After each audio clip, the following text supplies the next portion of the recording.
Welcome to Investigation. I'm your host, Cass, along with my co host. Scoot and Hatter.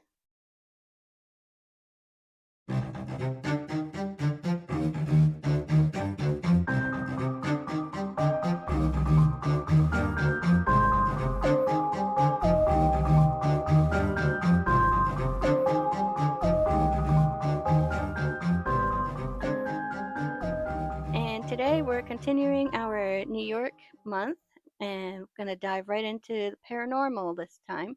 Hell yeah. And we're going to actually just go ahead, start short and sweet, and then just continue to the longer ones after that. And we're going to start with mine because mine is the shortest. Here we go. All right, so I'm covering the Dunkirk Historical Lighthouse. So, the original Dunkirk Historical Lighthouse was built in 1826 at Point Gratuit. I apologize if I'm saying that wrong. In Dunkirk Harbor, guiding shipping vessels and sailboats through Lake Erie and on to Buffalo, New York.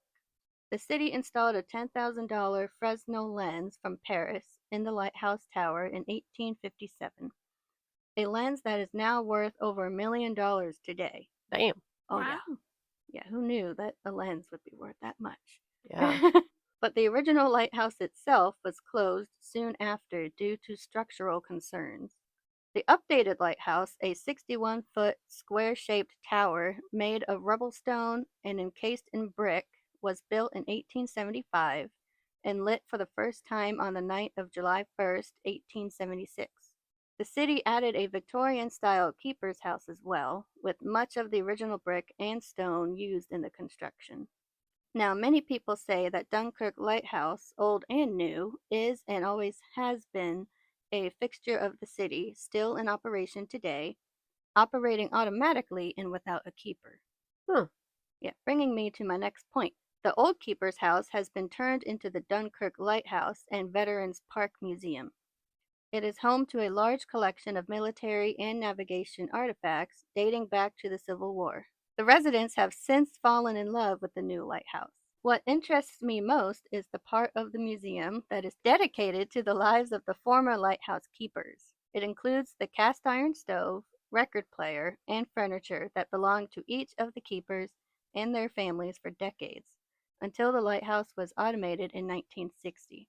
Then in 1984, the grounds of the lighthouse were leased by the Coast Guard to the Chautauqua County Armed Forces Memorial Park Corporation, a nonprofit organization. Now, in 2022, the Dunkirk Planning Board approved the addition of a pavilion to the property for hosting weddings and other outdoor events. The Dunkirk Lighthouse also worked in collaboration with the Dunkirk Pierhead Light, guiding ships into the Dunkirk harbor, and the assistant lighthouse keeper operated the pierhead light. Fun fact, there have been 5 total towers that have served as the pierhead light. 5 towers in different places? Yeah, what do you mean What by does that? it mean by 5 towers? I think it's 5 total, replacing it. Oh, okay. So same exact location, but just 5 different buildings, essentially. Yes, because actually the first 2 were destroyed by ice from the lake. And the third was removed in 1939 and replaced by a metal skeleton tower.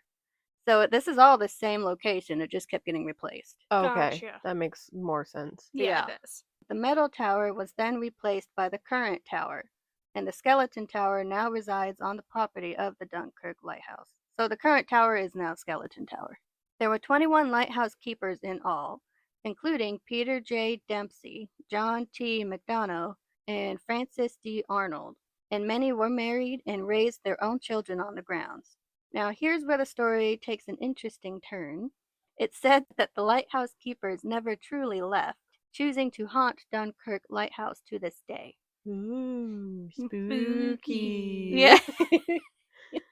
Now, according to museum staff, tourists and ghost hunters alike, the lighthouse is marked with paranormal activity. When you're in there by yourself, you can hear people talking, you can hear footsteps, things open and close, and things are in different spots where they're not supposed to be.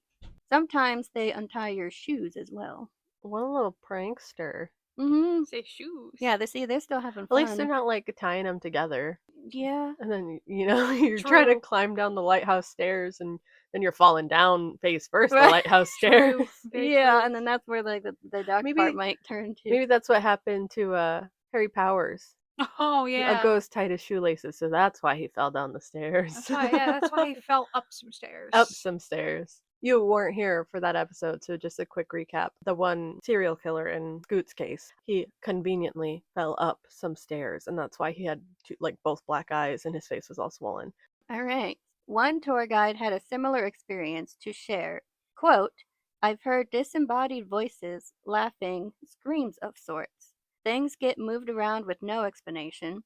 We had one experience during a tour when a table moved unexpectedly and even elevated off the ground. Damn. End quote. Oh wow. That would be freaky. That would be Yeah, scary. imagine just taking one of those tours and it just doing that. And I get freaked out enough sometimes. I watch ghost hunting videos on YouTube, and I ended up watching Sam and Colby, and they're major ghost hunters on YouTube right now. And I like their videos, but they just did one where I think it was Colby. He was like, "All right, so and so ghost, if you are here and you want me to leave, can you slam that door for me? Can you slam that door?" Well, then the door fucking just slammed shut behind him, and he goes, "Oh my god!" and runs out of the house. And it was funnier because I was reading the comments, and the comments were like, the ghost, after he does what you asked and then you run away, and it was like that meme where it's like the cat with the hands up on the side, Oh, and he's like yeah. looking around like, what the fuck? yeah. All right, now, I personally love the paranormal story of this lighthouse because the lightkeeper ghosts are friendly and are just running the lighthouse like they were enlisted to do before passing away and the lighthouse became automated. If I die and I'm still at work in my afterlife, I'm gonna be so mad. Yeah. Like, I'm gonna be salty about I'm it. gonna be salty. Yeah. Yeah, no, I know, I would too, but some people, I guess, aren't. Like I said, these ones, they're fine. Like, they're still, I think they maybe think like it's still their duty to make sure it's still running because there's no keepers there to run it because it's automated now. Yeah. So they're just like, oh, guys, we gotta still make sure this is running well. Now, it does also help, though, that the lion head gargoyles at the top of the tower supposedly ward off any evil spirits. Ooh. Huh. Now, that's pretty much all the paranormal stuff I could find, so it's nothing like creepy or anything. It's literally just friendly, but also moving things around, which that can be creepy, but they don't actually intentionally try to harm They're you. not negative. Yeah. Yeah. They're positive ones and Okay. just doing their job in the afterlife. Being little pranksters while they're at it. Yeah, untying Yeah. your shoes. Exactly. Yeah, pranksters like that little girl in your asylum segment. Yeah. The light's 27-mile range makes Dunkirk one of the most prominent on Lake Erie, with an extensive collection of military and maritime artifacts. You can take in the amazing view of Lake Erie from the lighthouse observation deck, or even go on a guided museum tour, including a climb of the Dunkirk Lighthouse's spiral stairs to the upper observation level. Another fun option would be a nice walk through the restored 1800 lighthouse keeper's home, experiencing the museum by seeing and discovering the many Lake Erie nautical displays and U.S. veterans displays. Then you can top it all off with the tour of the lighthouse grounds, escorted by a lighthouse staff member.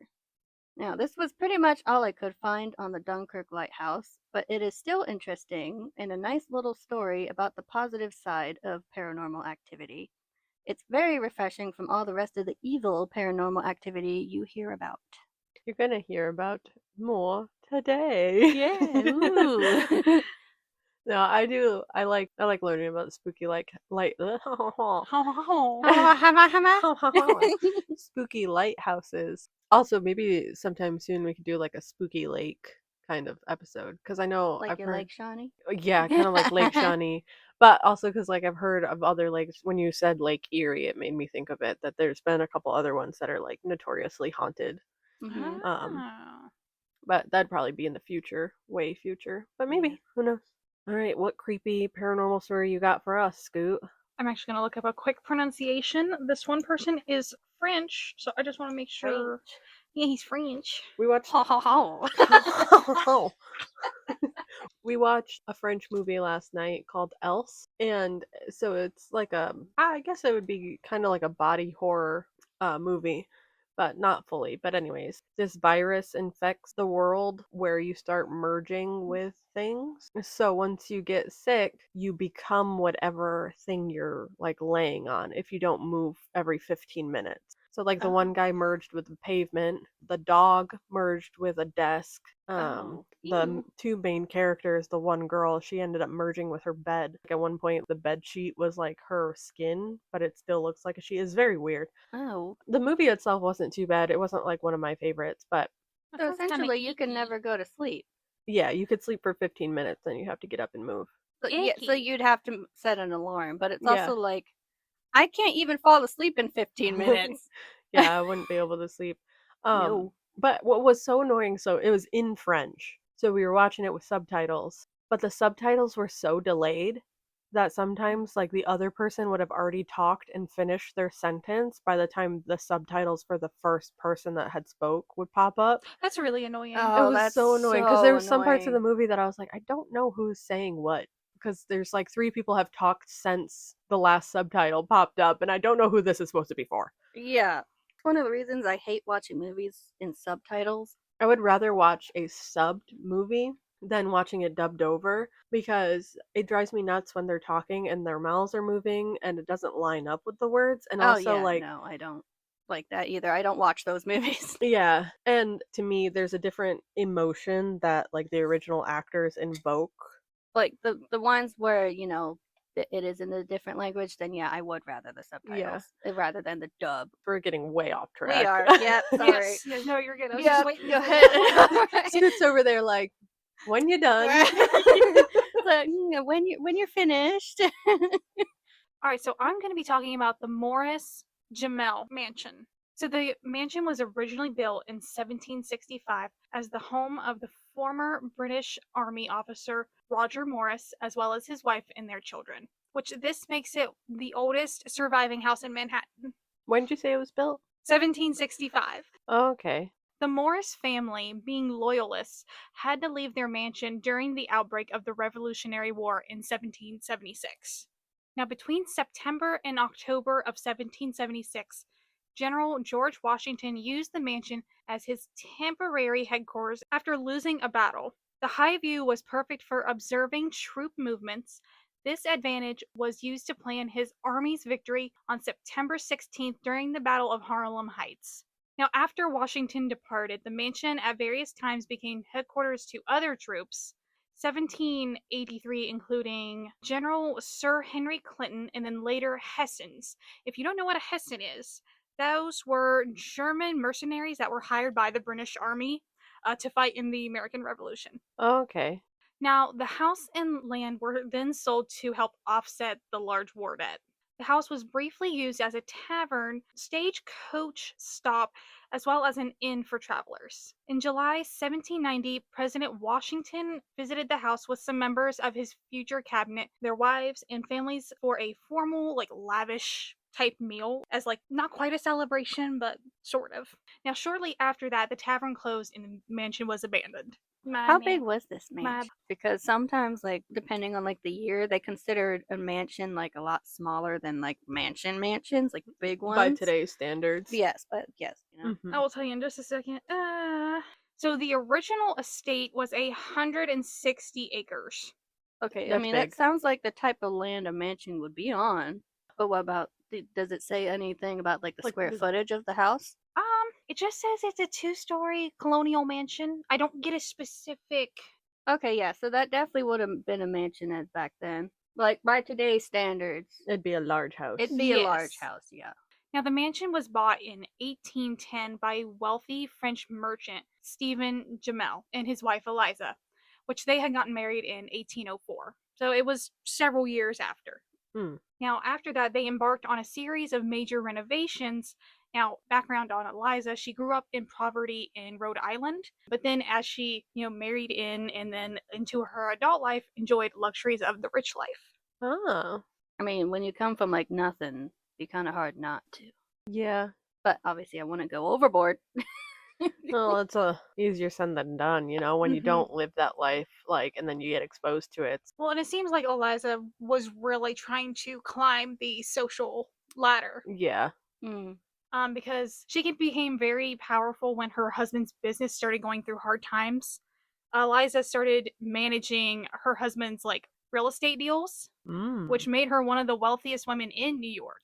Which, during this time period, too, is kind of astounding. Yes. Although they would never be fully accepted into the highest social circles of New York, and that's probably most likely due to humble and, immigrant origins, as horrible as that sounds. Yeah, people were racist. Yeah, to put point blank. Yeah, I mean, there's no sugarcoating that. Like, people Mm. suck. People still suck, but we're at least somewhat better than, like, the 1700s. Yeah, Yes. just a little bit. Everybody who basically was not just your Caucasian, Irish, Italian, they were all considered racial slurs and things like that. Like, they were not a white person. Yeah. Yeah. Now, she and Stephen would travel back to France for periods of time, but eventually stayed in the mansion as their permanent residence. Now, Stephen died in 1832. Now, the exact cause is unknown. Some reports had him dying from pneumonia or from injuries sustained from a carriage accident, and then there is also the claim that Eliza had something to do with his death. So, is it like a popular claim that she had, or is it just like a couple, one-off rumors that somebody's like didn't like her because she was rich, and so they were like, "Yeah, I bet you she killed him for his money." So, in this variation, Stephen had fallen off of a hay cart onto a pitchfork, and Eliza was said to have removed his bandages so he bled to death. Oh, Mm. whale. So it was an accident that she took advantage of. Yes. Uh-huh. Damn. Yeah. And also, it was, the 1700s, so they don't exactly have the proper medical care to take care of a pitchfork wound, anyways, you know? Yeah. Like, especially if you fell onto it, like, that's going through shit. Are they really gonna blame her for, the fact that, like, doctors weren't exactly performing surgical sutures and shit back then? Like, more than likely, if the wound itself wouldn't have taken him, the infection would have. Yes, and it's like also depends on, I guess, like where it punctured through. Yeah.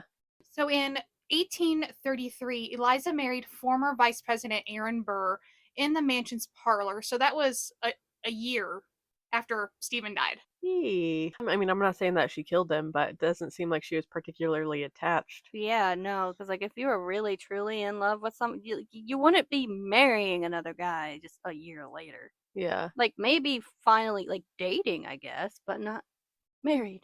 Yeah. Because, like, Oh, that's a big like a short turnaround. I mean, It is. which I'm also assuming that she probably already knew him first, because it was a pretty prominent figure back then. it's still a little suspicious though. Like a year later, already married again. Yeah. Now, Burr is probably most famous for shooting Alexander Hamilton dead in a duel in 1804 and acquitted on charges of treason in 1807. Oh my! Oh, what a guy. Why'd she marry this guy a year after her first husband Money? died? Well, I'm gonna get to that. Okay. We'll get there. Okay, okay. Now, the allegations was that he plotted to seize Western U.S. territories and parts of Mexico to establish an independent empire. Now, it seems like she married him to increase her social status, and he married her for access to her fortune. So maybe Well, that's so like, also the turnaround wasn't so much as that she, like, fell in like, love again, but it was yeah, like, it was. I need a husband because it's 1830, and you want my money and I want your social status. So marriage of convenience. Yes. Yes. That makes more sense as to why she got married a year after. Yeah. Scoot's like, yeah, you're gonna eat those words. Yeah. Right. Just you wait. Just you wait. Eliza Jamel filed for divorce in 1834. Oh, Was not very long. Well, yeah. That was a year Like I after the said, marriage too. Even. what a guy. Oh. And ironically, she hired Alexander Hamilton Jr., aka his son, as one of her attorneys handling the divorce. That was 100% a calculated move on her part, and I love her for that. Mm-hmm. Yep. That's so funny. Now, Burr passed away the day the divorce was supposed to be finalized in 1836. Oh God. Yikes. Eliza never remarried, She converted the mansion into her primary residence, and then on occasion she would summer to Saratoga. Now, while in Saratoga in 1841, Eliza hired free African American and Northrop to be her cook in New York City, the wife of 12 Years a Slave author Solomon Northrop. Now, Solomon Northrop was born a free man, and unfortunately, he had been taken back to the South and was sold as a slave. What the fuck? Mm-hmm. And so he had wrote a memoir about it after he set himself free. So my like great, 7 up times great grandfather was George something Freeborn, I believe. I don't remember his exact name, but I know his last name was Freeborn, which literally is basically, like you said, he was born a free man. That's where they got the last names like Freeborn and stuff like that. Oh, gotcha. Now, her later years were spent suffering from dementia, and she died in her home in 1865, and she was 90 years old. That's pretty actually decent age for that time period. I mean, yeah, even now, like Yeah, even now, 90 is yeah. pretty good. Like, Now, ownership of the estate fell onto the hands of her sister's children, which unfortunately triggered a very lengthy, legal feud that lasted for around 17 years. damn, that's almost a whole adult. Yeah. Now, eventually, the mansion was inhabited by pioneer French photographer Augustin Leprince and his family. Leprince had ambitions to showcase his first moving motion picture at the mansion, but mysteriously vanished in 1890 and was never found. Now, General Ferdinand Earl and his wife Lily and their children resided in the home from 1894 to 1903 until Ferdinand's death. And then the city of New York purchased the mansion to preserve it as a public museum. So there's all the history there. Now on to the paranormal aspect. Now, EMF meters are said to often go out throughout the house and frequently present very high energy readings around the original pieces of furniture left over from that era, places that Wouldn't pick up EMF readings. Yes, exactly. Yeah, because like an EMF reader will pick up like power lines and stuff like that because it kind of picks up on electricity in a sense. Mhm. So if it's just going off on like a chair, you're kind of like, Which obviously, during that time there was no electricity, so there would be no reason for that to go off. yeah. Lights are often noted to go on and off without explanation. The sound of large objects like furniture shifting around are often heard, always with nothing being moved. Others have reported disembodied voices throughout the house. Like my lighthouse, disembodied voices. That's fairly common paranormal. Yeah, I know. There are even tales of a talking grandfather clock. Oh, that's not pretty common. No, I don't think I've ever heard that. Clock apparently whispers to people who walk by it, and they are unsure of who the voice it is. That's terrifying. Oh my god. I want to go there. A Hessian soldier lost his life on the stairs in the mansion and has said to be wandering around ever since. He sometimes appears on the stairs. Oh, jump scare. Oh. The ghost of an American soldier scared 2 school teachers on separate occasions by walking out of a painting in broad daylight. Walking out of a painting in broad daylight. Yeah. I think I would probably shit myself. Yeah. And then, like, in retrospect, I'd be like, that was so cool. But at the moment, I'd be like, I'm gonna die. One of the female servants committed suicide by jumping from one of the windows after being rejected, which was possibly by a member of family. I was never able to locate which family it was. Yeah. Okay, so when you made a face, I was like, oh, my, I too just loud? bumped my mic. Oh, okay.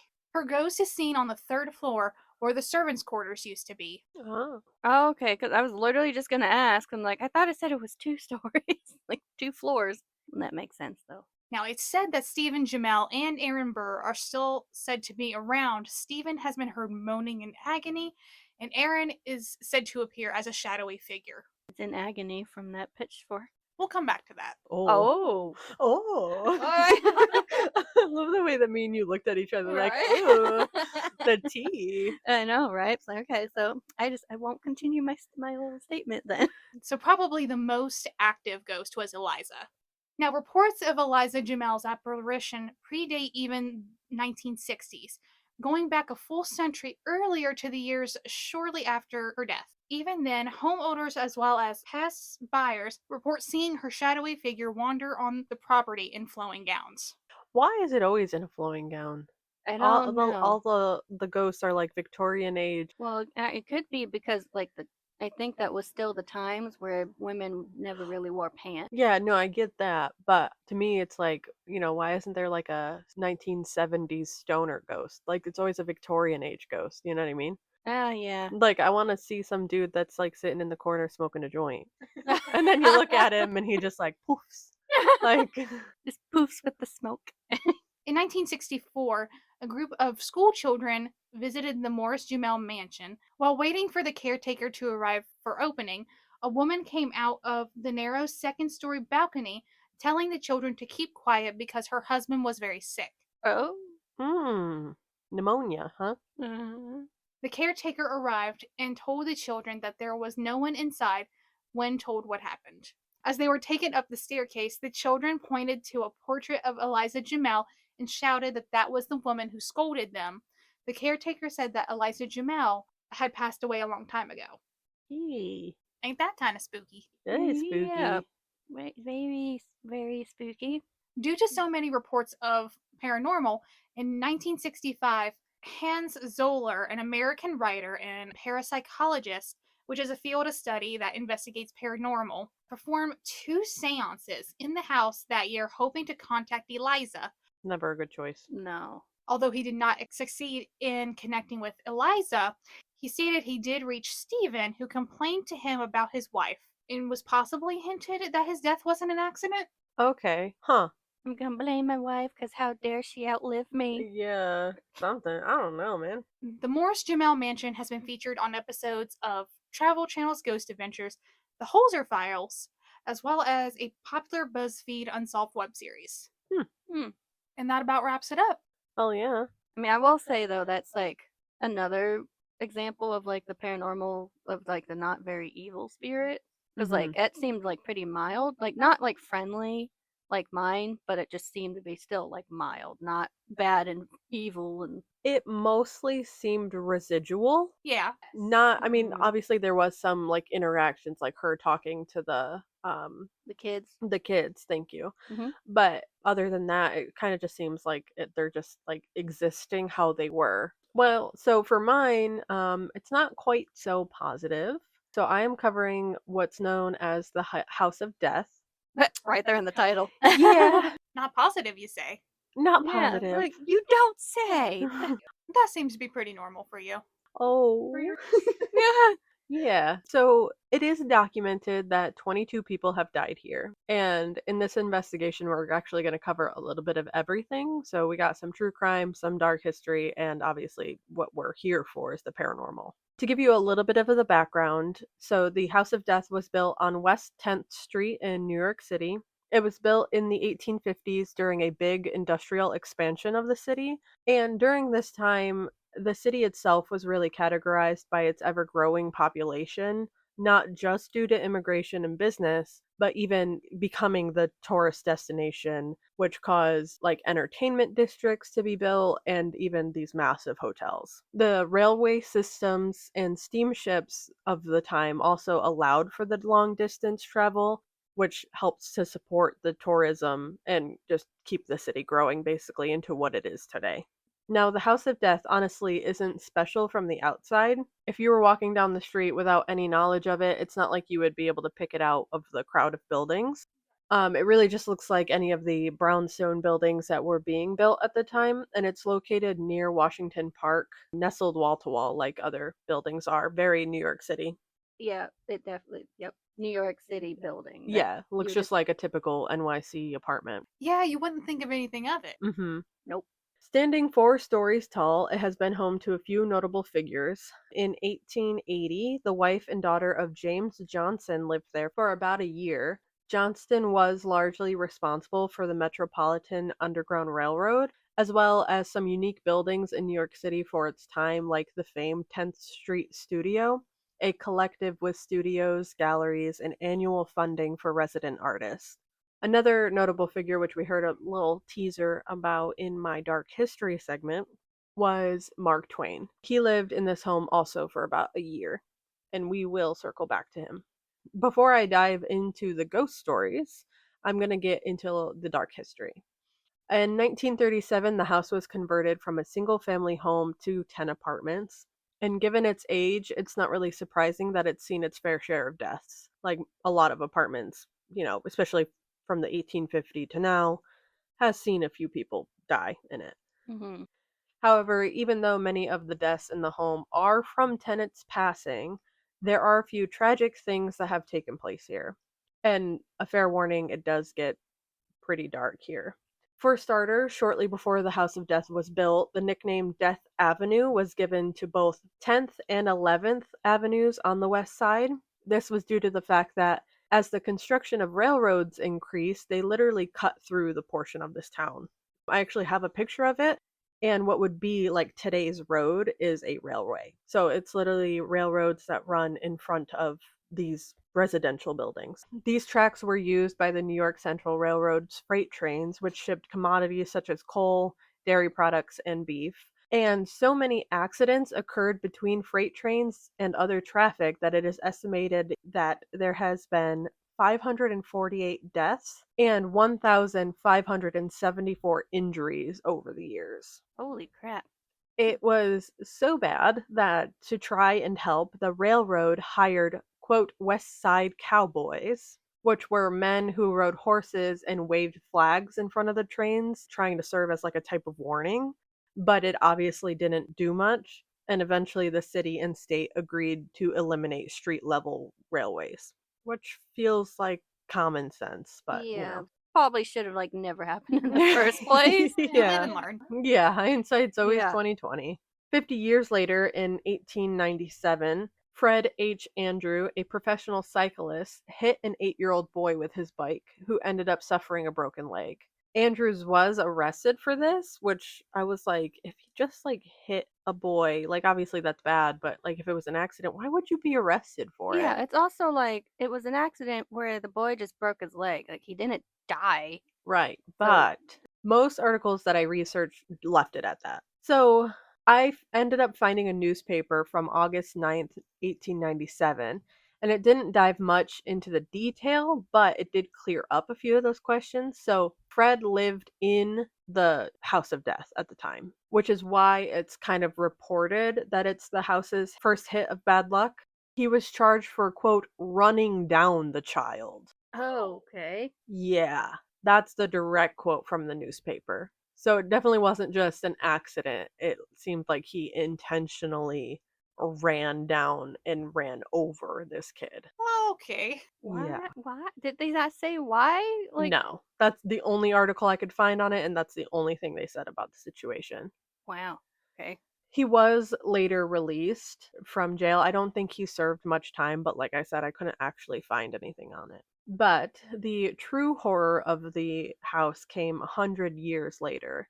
On November 1st, 1987. Trigger warning here for child abuse, child murder, and domestic abuse. So I am going to go a little bit lighter on the details as much as I can, because things with kids and animals, like, they just kind of fuck me up in a different way. Yeah. So early morning, a call from Hedda Nussbaum came into the emergency dispatch. She had said that her daughter had choked on some food the night before and started vomiting, but that about an hour ago she seemed to have stopped breathing. Police arrived with an ambulance, but it was another 10 minutes before Hedda and her husband, Joel Steinberg, would let them into the apartment where they had lived for 12 years. Now, this is in the House of Death. Inside, they would find a dark room, which they would later describe as a cave. It was messy, it smelled horrible, there were bloodstains on the sheets and clothes, Oh. and in total there were 2 children there. One was a 16-month-old baby who was tied with ropes to the playpen covered in urine. What the heck? They also found Steinberg carrying their 6-year-old daughter, Elizabeth Steinberg, by the armpits. What? Why? Okay. Why would they even let them in their house like that? Like, like if they knew they were doing something wrong or whatever, why people usually will try to hide it when they know someone's coming to the house. Well, that's my thing too. So like Hedda called to report that Elizabeth was not breathing. Yeah. Took 10 minutes for them to let the police into their apartment. Exactly. And yeah. your It's like kid, why? your other kid is still, which I guess you could say, like, first of all, why is your kid even tied to Right? his playpen. And, like, why keep them tied when you know police are Well, coming and into that's your my thing. house? Like, you could technically be like, "Oh, well, we were trying to save her." Why is your kid tied to his playpen? Exactly. That doesn't Like, make any sense. no. Now, Elizabeth, who went by Lisa to those that knew her, was bruised, naked, and comatose. Hedda's face was also swollen and bruised. Lisa was rushed to the hospital along with Steinberg, who basically had no concern for his adopted daughter. So Lisa was adopted to them. Oh, okay. And Steinberg just kept telling the officers that he was a lawyer. He was naming clients that he thought the officers would recognize. He would even later try to leave the hospital while the doctors were still trying to revive Lisa.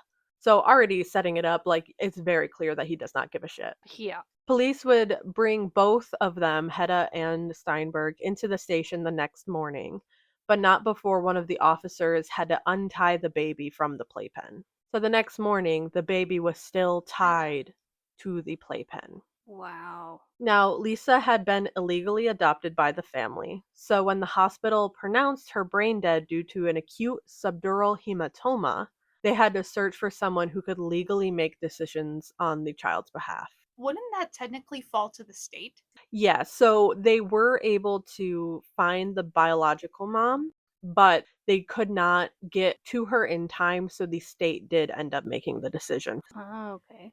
And also, like, to clarify, an acute subdural hematoma, because I did not know what that was at first. It's a life-threatening brain injury that comes from rapid blood accumulation between the brain and the dura mater, which is the tough, like, outermost barrier between your skull and brain. Oh, okay. So, would being struck to the head cause something like that? Yeah, Yes. actually, to my next point, this injury results usually from severe head trauma. But remember that Hedda called and said that she had just choked on food the night before. This type of injury also can rarely happen with intense coughing, vomiting, or choking. However, that's typically only in infants, not 6-year-olds. Yeah. Like, that's like newborn, like couple months old. Yeah. Eventually, the New York state had to make the decision to pull life support. Steinberg was charged with assault and endangering the welfare of children and attempted murder. It came out that he had murdered her because she asked to go with him when he was heading out to a business dinner. Once again, I'm not trying to get super deep into the details, but that was enough to set him off, and he beat her. Yeah. Now, for Hedda, she was taken to the hospital where she was found to have a fractured nose, fractured jaw, 9 broken ribs, and gangrene in her legs, which she claimed Oh. were all from a fall. Holy crap. Yeah, Yeah, no, those were 100% from her from husband. him, Yeah. 100%. So, I'd like to make a note. Did he think that making claims that he was a lawyer was going to cover him? Yeah, Yeah. like, he definitely thought that if he basically told the officers how high up of a person he was, that it was gonna get him out of whatever this Yeah, ended up exactly. It's being. like, I'm a lawyer. I'm above the You know law. my clients, like, I protected them, like, it was a whole egotistical move on Yeah. his part. Yeah, like, I'm above the law. I'm a lawyer. Now, Dr. Neil Spiegel, who took care of Hedda, said that her injuries were so bad that they were life-threatening. The charges against her were placed on hold while she was being treated, but she would eventually face the same charges as Steinberg. As she should. Yes. Yeah. And that's actually my next point is like there is a lot of debate about Hedda's involvement here. It's very clear that Steinberg was the main culprit delivering both the beatings to Lisa and Hedda.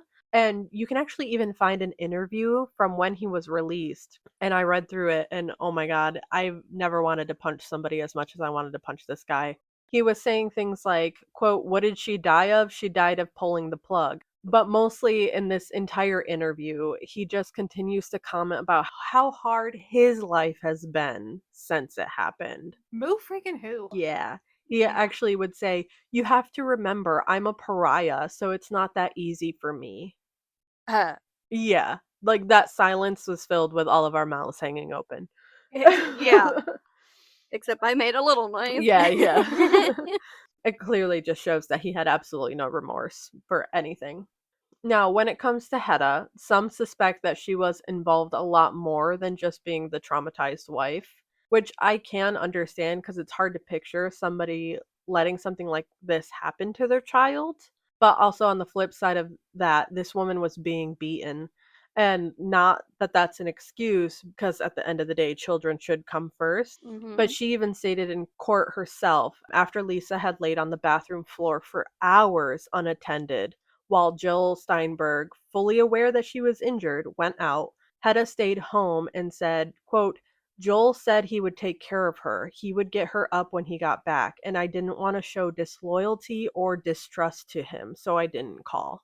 Which to Mm. me really shows how terrified she was. Once again, it's still not an excuse. You have to protect your kids, Yes. but also I can't even imagine like her headspace there. And she also says later, she was like, I don't even like by the time that this was happening, I was so far gone.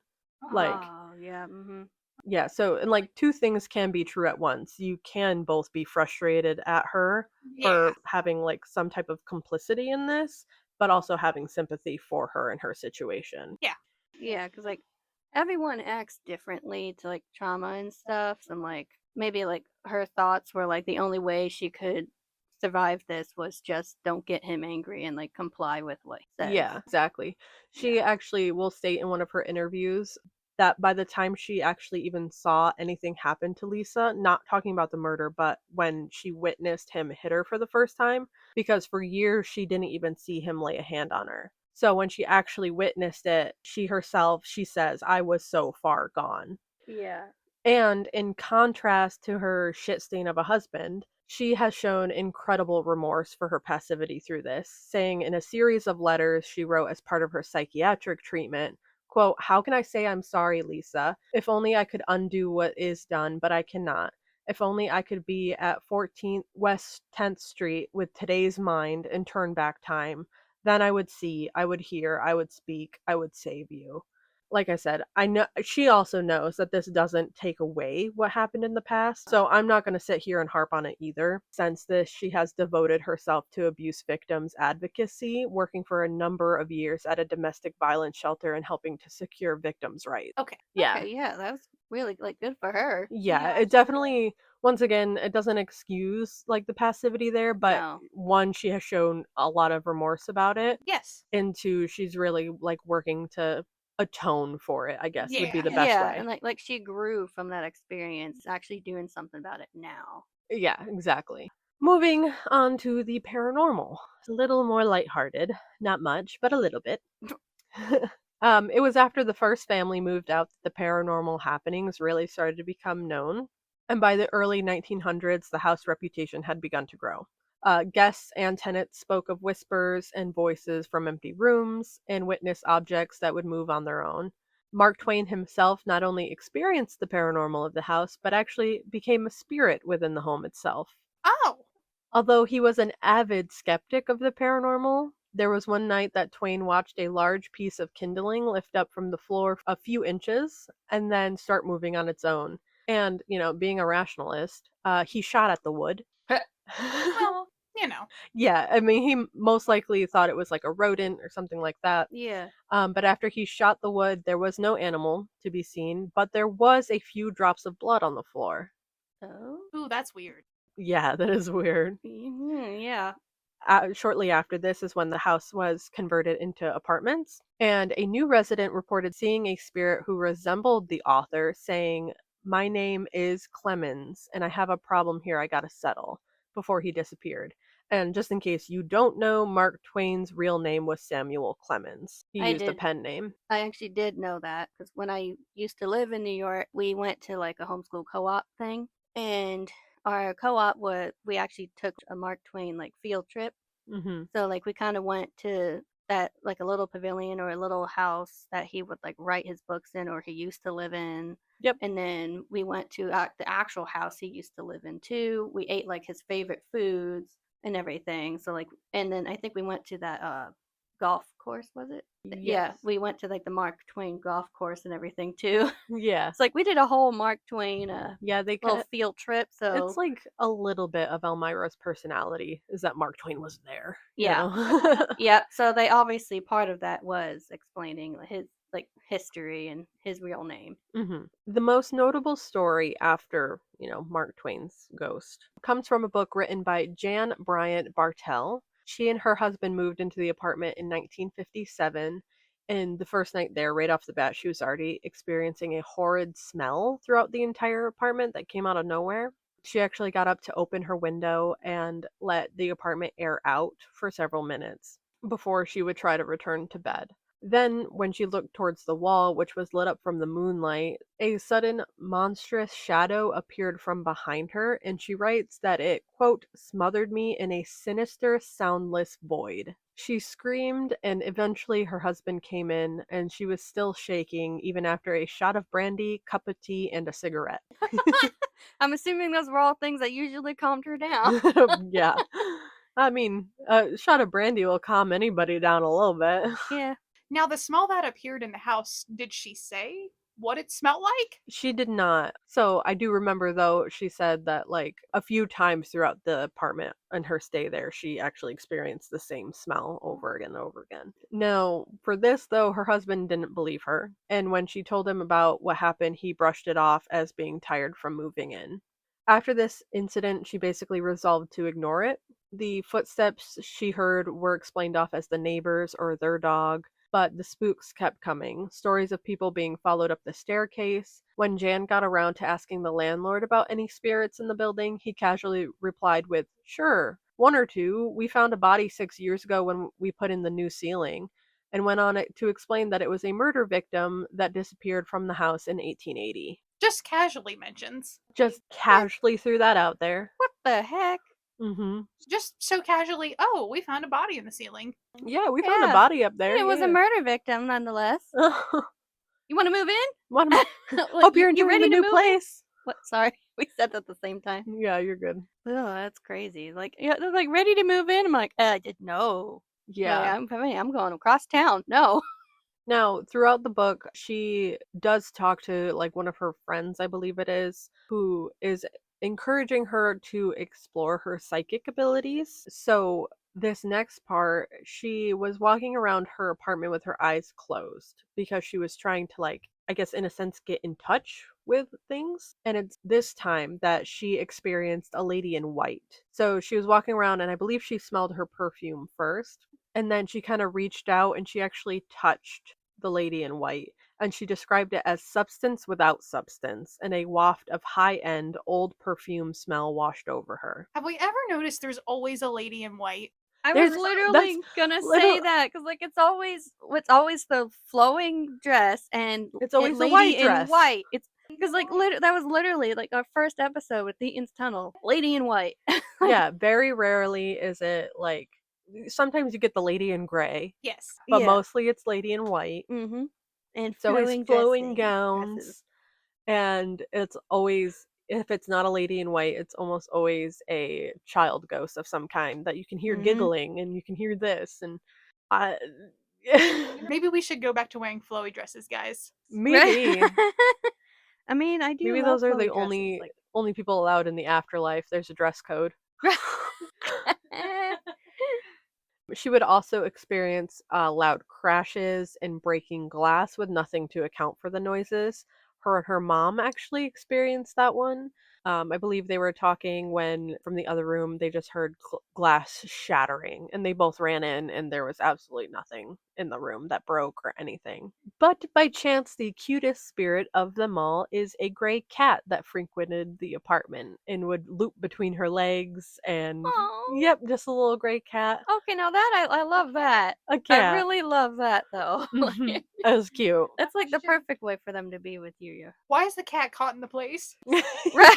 Well, yeah, like, I didn't It- really get to find out the story behind the cat. It wanted love for eternity. So, like, it just wanted the attention and all the pets and everything. Like, it, like, really makes it feel like this house is more like whoever dies in it or whatever dies in it stays there. Fair enough. Eventually, her husband would believe her after, of course, experiencing some things on his own, and they would call an exorcist. Now, this exorcist also brought in a medium to channel the spirits, and after sitting for a while, the medium pointed out that there were 3 things under the floorboards of the apartment. And trigger warning for child loss, there was an aborted child, a young girl with curly hair, blue eyes, a tiny nose, and of course, a small gray cat. So this Oh. is saying that the cat is in the floorboards, Okay, so that explains the ghost of the cat. which does explain the And ghost of the it cat. does, yep. Now, during this like exorcism, the medium lets the spirit possess her. Ew. No. So No, thank you. Like, I have definitely heard, obviously, mediums doing that. But I'm like, why would you want to? No, thank you. yes, and it was kind of confusing to read about it because it was like the medium had a, for lack of a better way to describe it, a control ghost, like how you would have a control like specimen in a science experiment. So she basically had like a ghost that would allow the other spirit to possess her. It was very weird. It was a very confusing book. It was also Mhm. written, like I said, a while ago. And so her like some of the lingo and stuff, I was like, I don't understand this. I don't know about the whole logistics of that. You have a whole ghost that you let possess you. Yeah. I don't know. I'm a little skeptical of all that. Yeah, it was almost like the medium first started talking after like going under her spell, basically. It was a man's voice, and then it was, all right, like I'll let you come in now. And then that's where this other voice started to happen. So after the spirit took hold of medium, the spirit talked of her husband and the child that they lost before they were married. Then afterwards, the spirit started to get very worked up, so the exorcist demanded that she leave. And she said that she never would, that she would leave the house, not leave the medium yet. And she said that she never would. It was her house and not theirs. So after this, and they finally ended the seance, I guess, yeah, because I was going to say exorcism, but they didn't actually exorcise anything. Jan would contact this exorcist a few more times, and he was incredibly dismissive about like following up on any of the stories and things like that. So it definitely just seemed a little bit of a bad vibe. And the couple, Jan and her husband, would move out to find a new apartment. The last night there, however, Jan recounts being unable to sleep, and as she lay there, she saw what she describes as a glob of black that then took shape, turning into a man, which floated over to her in an instant, then up over her head and disappeared through the walls. That's terrifying. Terrifying. A little spooky. Now, they would go on to move into 3 different apartments in total before they wound up back at 10th Street. So it was like the first apartment was too small, and then the second apartment, there was a sex worker there. So they had some not so nice things to say about that woman and her choice of lifestyle. Yep. And so then they ended up moving out of there, and then I believe the third one, they just like something was wrong with it, so they actually wound back up. She loved the West 10th Street, she loved the shops on it, all of that. However, this time they moved in the next door apartment. So basically it'd either be, if the house we're talking about is 14th, it was either 13th or 15th. Gotcha. However, the apartment that they ended up moving into shared a wall with the notorious House of Death, and actually the same apartment that they had lived in before. Oh, how convenient. How convenient. It's during this time that Jan comments on how out of the 4 years that they had lived there, 6 people died, basically one right after the other. Suicide, heart attack, a mugging, and then as 2 more were dying, one was a tenant who was fighting terminal cancer, and the other one was her husband, who was dying due to a ruptured appendix. Oh. Yeah. Now, her husband did pull through, but the other tenant lost her fight with cancer, making a total of 7 people out of 10 apartments. Holy crap. This place just seems to be like a, Magnet? yes, like a magnet of bad energy. Bad everything. Everything. Now, Jan and her husband bought a house shortly after, like, she found out that all of these people were dropping like flies, for lack of a better word. And less than 2 weeks after they moved into it, Jan received a call saying that the landlord of the old apartments had passed away. As they were making renovations to Jan's old apartment, this one being the second apartment that they had moved into, the landlord had started feeling sick, and as soon as she made it outside, she dropped dead. Oh, Do we have a cause of death? Nope. no? She just dropped. And like even the people that were with her were like, she was fine all morning. She started feeling sick, so we took her out to get some air, and she dropped to the pavement. Oh, I wonder if she maybe had like a brain aneurysm or something. Now, just 5 days after the first call, she received another one. The landlord of the now notorious House of Death died just as randomly and just as suddenly. No. Oh my gosh. Jan eventually would finish writing her experiences in March of 1973. May 14th, the book Spindrift Spray from a Psychic Sea was handed to a publisher. On June 18th, a month after her book saw publication, Jan died home alone from a heart attack. In the apartment? This was the house that they bought, Oh, but okay. it was still like very suddenly. And to me, it's weirder that because she started working on the book while she still lived in the apartment. As soon as it was finished being written, she died. That's really weird. Yeah, Yeah. she handed it to a publisher and passed away from a heart attack. Yeah, that is very, very weird. Yes. Now, still to this day, those that live in the apartment building say they see the lady in white, they see strange shadows, hear footsteps, unexplainable noises, flickering lights. Although it does seem that the ghosts have mellowed out a little bit, but many believe that the house is still cursed. And I agree. Yeah, like and it. they still rent them out and everything, and people want to live in it. One of the like more recent tenants had said that he was a dance teacher, and so he would have like some of his students come to his home to practice, Yeah. and on more than one occasion they would run out screaming from something that they saw and would never come back. A little spooky. Yeah. Now, I mean, if I was in the apartment that had the cat, though, I wouldn't complain. Yeah, that apartment also though had the lady in white and Oh, the right. black blob that turned into a man. The other stuff. Right. Okay, never mind. Yeah. Yeah, that the pro of the cat does not outweigh the cons of the rest. You don't get to pick and choose. No. No. That's all the ghosts or no ghosts. Okay. Yeah. No thanks. I'll just get a real cat. I mean, I have 3 already, but you know. Yeah, you get another one. Crazy Just cat get lady a over 4th. here. So that is the House of Death. And Appropriately named. yes. Yep. Yep. And I think, like I said, in total, just during her time with the house, 9 people had died. Confirmed. Mm-hmm. Oh, Well, there was that yeah. one in the ceiling that was a Yeah. murder victim. That Mhm. yeah. So Yeah, I mean, and to think there's only 10 apartments in it. uh-huh. So that's more than double Yeah. the apartment at least. Yeah, like ugh. if there's 10 apartments, and we'll say roughly if there's 2 people per apartment Yeah. because most people were like married and moved in there, that's still half of the residents that were in there that would have died. Almost. Yeah. One less than half. Exactly. Like, that's crazy. Mhm. Crazy work. All right. So that concludes our paranormal episode.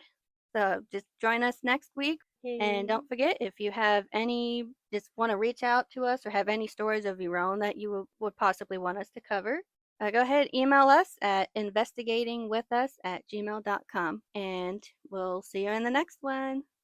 Bye. Bye. Bye.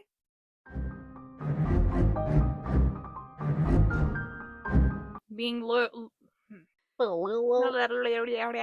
You're losing a battle. Battle? Battle? What is a battle? I don't know. The day the divorce. Divorce? Divorce?